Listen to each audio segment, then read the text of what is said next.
Good morning, everyone. That was weird. My live stream just shut down for no reason. But good morning, everyone. Uh, Gather in the room real quick. I have something I wanted to share with you this morning.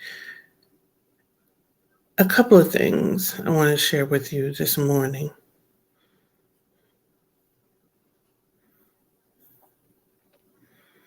I'm Luciana Turner. I am your government contracting consultant.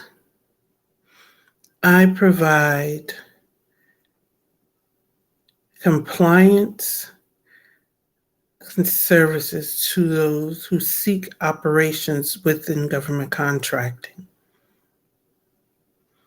I help new entrants and already established businesses become compliant, stable, and scalable. How are you doing this morning? As you enter the room, you know what we do. We say hello.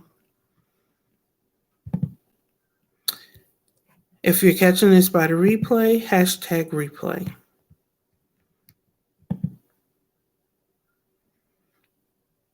I I saw a post the other day I just wanted to address. It was about making decisions.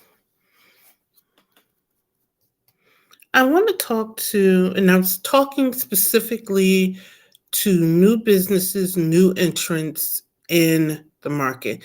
And I'm specifying this because I serve companies who are new into government contracting, as well as companies who are established, growing, and making government contracting an additional line of revenue. And you'll follow me in a moment.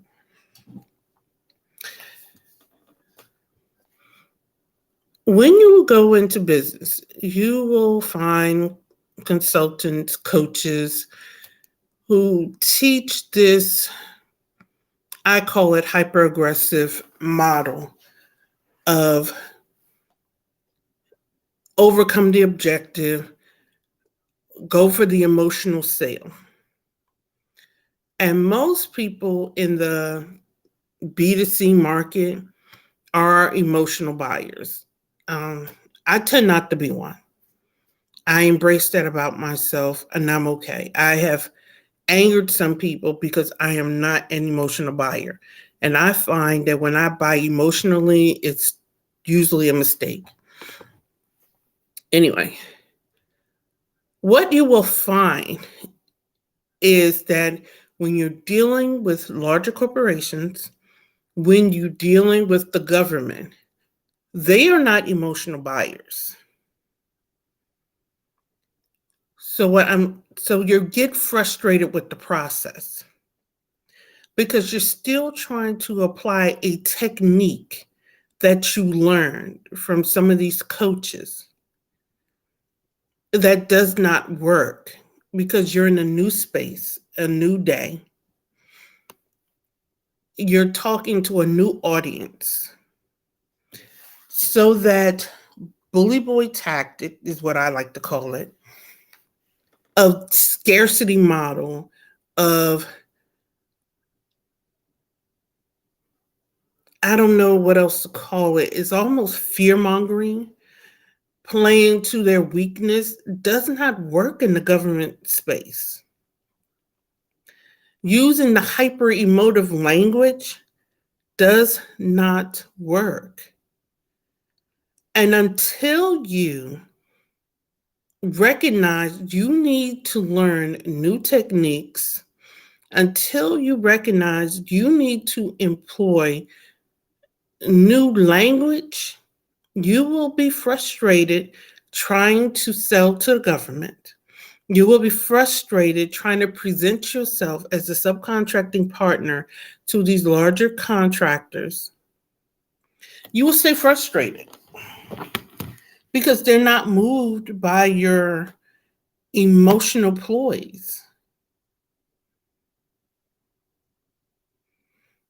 And it's not people wasting your time.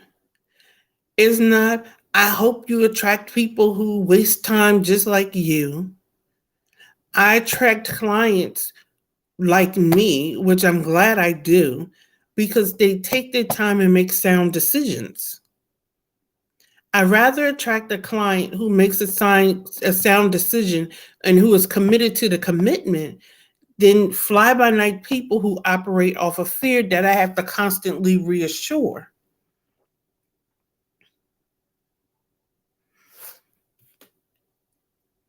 Learning to sell to the government, and I've also heard this selling to the government is just like selling to everybody else. No, it isn't.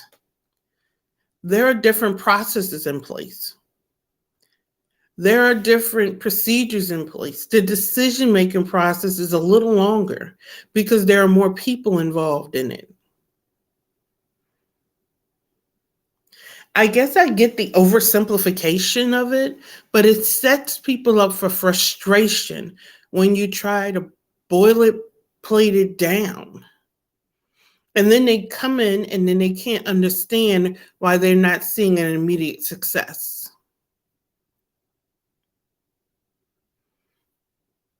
Take time to understand the process. Take time to learn to navigate.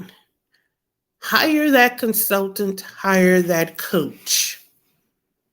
Shorten the learning curve and stop listening to people who are telling you not to hire the consultant and coach because they may mean well, but they're either one or a different path from you and don't need it, or two, they're projecting their fears, their mistrust, their fill in the blank onto you and is warping your decision making. I wish I had hired my coach, my mindset coach, years before I did, because I let what I did know hinder what I didn't know, and it took me longer to get where I was going. And it was nothing to do with my intelligence. I'm a 20-year veteran in government contracting, but I needed to make a shift, and that shift only occurred after I hired the mindset coach.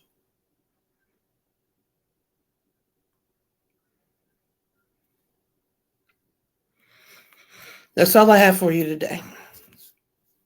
Join me tomorrow morning for tomorrow's installment of Morning Tidbits. Have an amazing day. Subscribe to my list if you want to keep up with what's going on with LT&A Consulting Group. Morning Tidbits will come to an end this Friday.